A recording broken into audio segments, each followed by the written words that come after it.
Cutting చూసి ఏ home made cake prepare చేసింది అనుకుంటున్నారు కదా, అయితే పప్పులో కాలేసినట్టే. ఇది హోమ్ మేడ్ కేక్ కాదు కానీ హోమ్ మేడ్ బెంగాలీ స్వీట్ అన్నట్టు.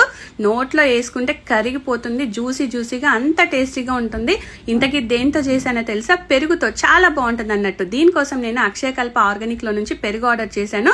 చాలా గట్టిగా చాలా బాగుంటుంది అన్నట్టు ఈ పెరుగు.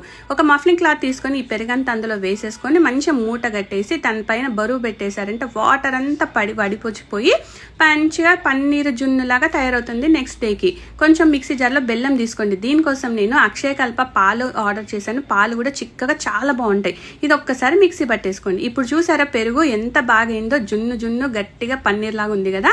ఇది మీరు నైట్ ఆర్డర్ పెట్టేశారంటే మార్నింగ్ వరకు వచ్చేసాయి అన్నట్టు.